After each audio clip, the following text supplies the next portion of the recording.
Quaker Pup Wheat Sparkies bring you...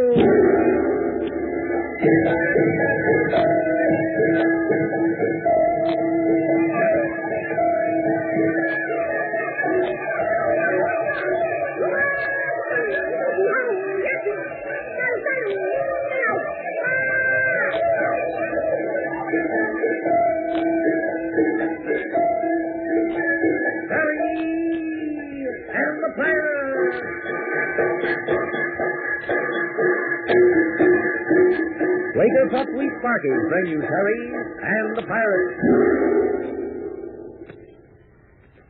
Who is he? How does his voice sound? What does he look like? These and a dozen unanswered questions race through Pat Ryan's mind as he stands in the dirty little back alley courtyard in Hong Kong. The person he's thinking about is Irachi, the man who never sleeps, the man who has snatched Ginger Lee out of today's activities and taken her, well, nobody knows where.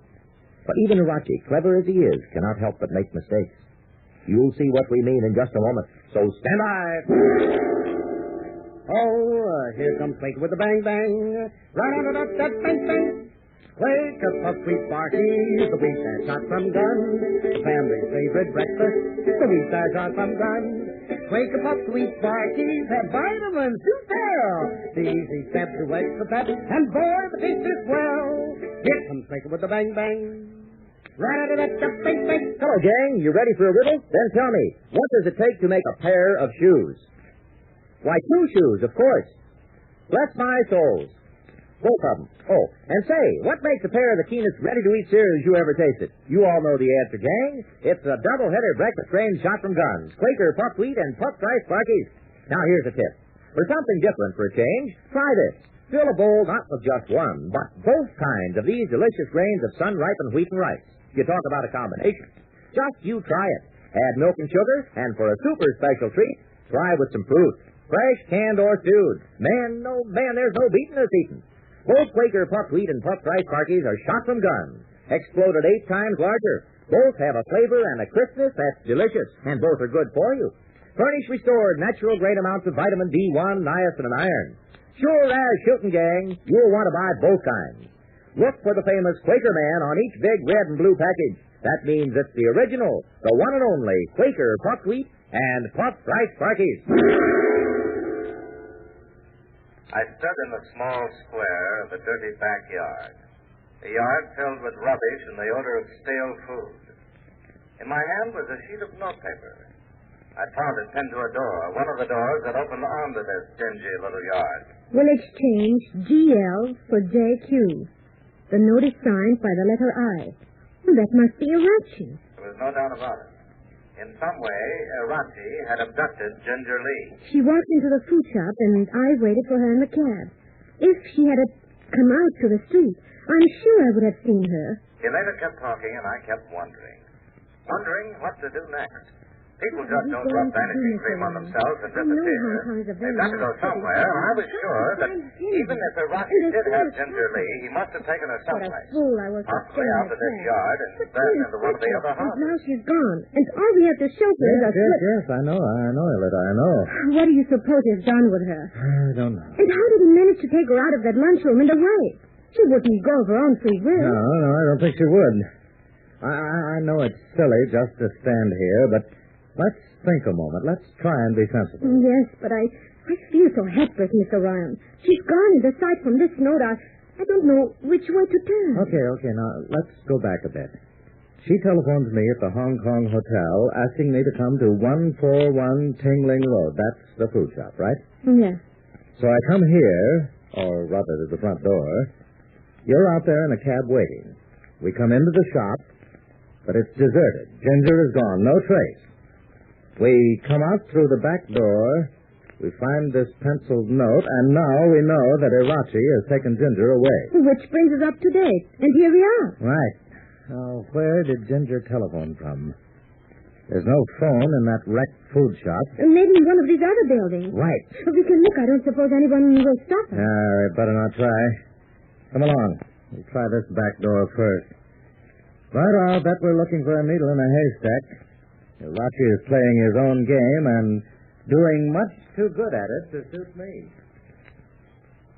We banged on the doors. We went in and out of the ramshackle houses that backed up on this yard. But there was no telephone. And the Chinese occupants were as puzzled about us as we were about them. We drew a blank. So in desperation, I finally went to a curio shop about 2 blocks away and called up Big Jim Proudhorn. What? She's gone? But, Ryan, how in the name of...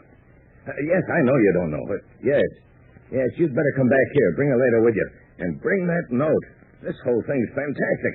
I don't know whether it's a job for the police or not. And there you have the story, Jim. Have you anything to add to it, Aletta? No. Here's the note we found. Yes, I read it. You can see for yourself.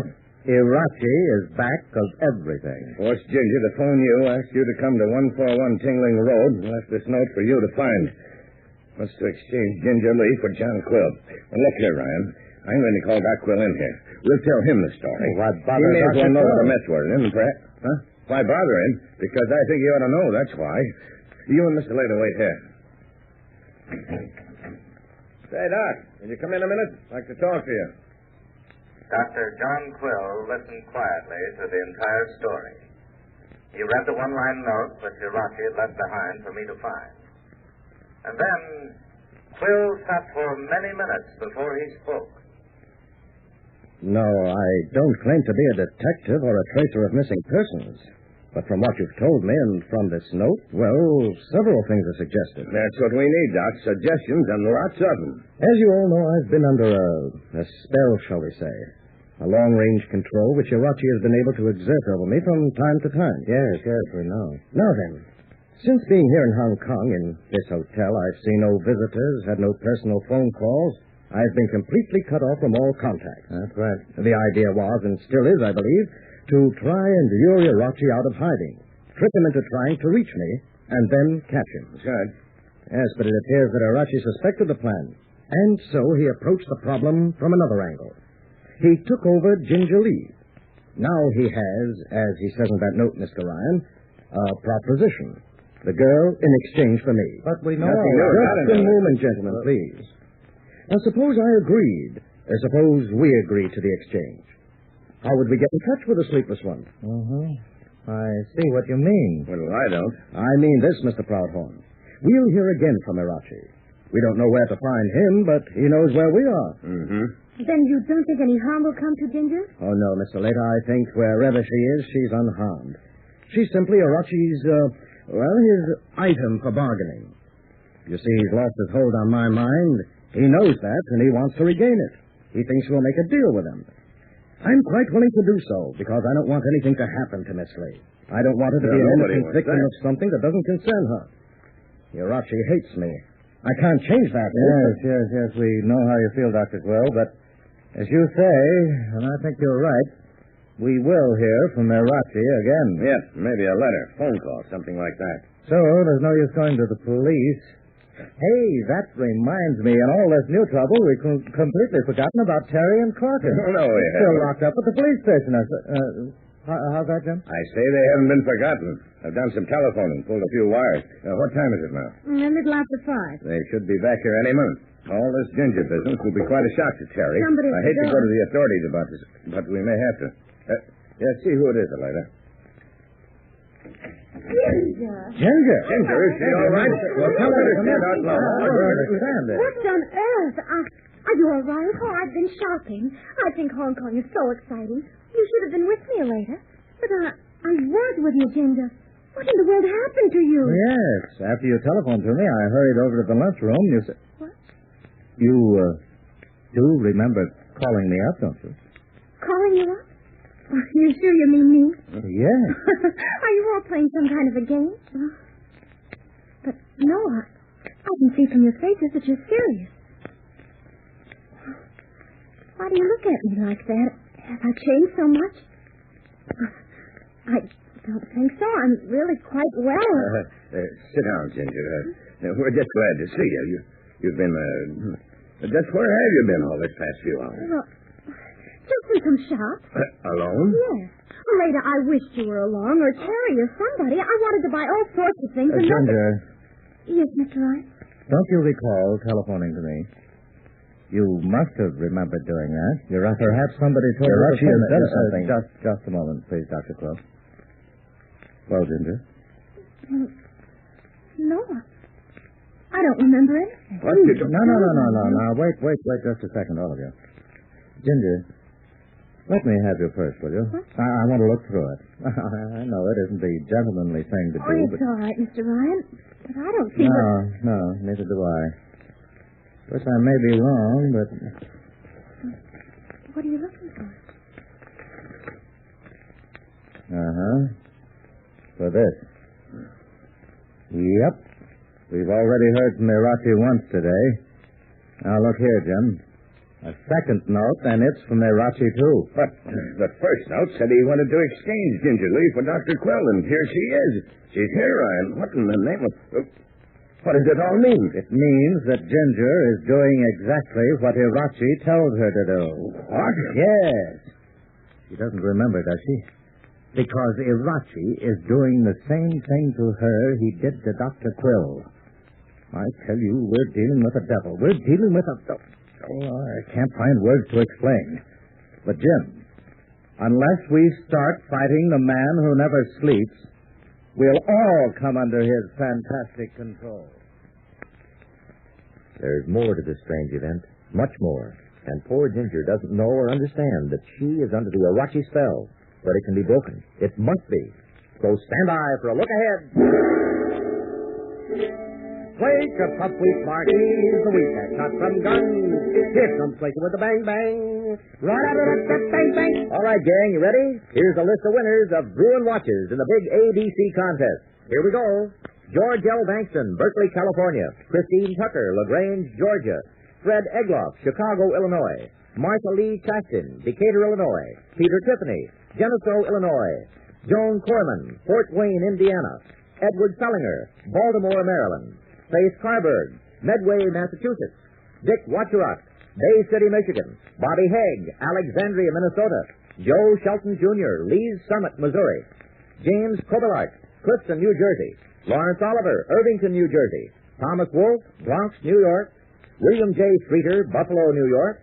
Richard Keenley, Fort Byron, New York. James Henry McMullen, Chelsea, Oklahoma. Jack Price, Harrisburg, Pennsylvania. Gene Hayes, Pittsburgh, Pennsylvania. Clyde Ward, Lebanon, Tennessee. Dan E. Hawk, Dallas, Texas. Dale Zabriskie, Salt Lake City, Utah. Curtis Lucado, Roanoke, Virginia. Robert D. McMurray, Madison, Wisconsin. And Roy Purcell, Kentwood, Louisiana. And be sure and stay tuned for Sky King and more names of Bruin Watch winners.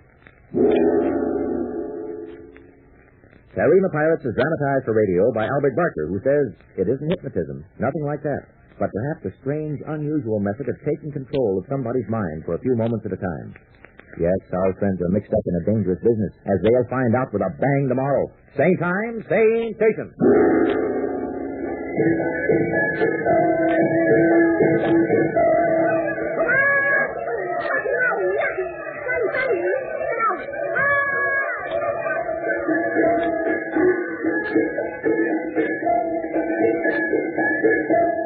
Harry and the Pirates. This is ABC, the American Broadcasting Company.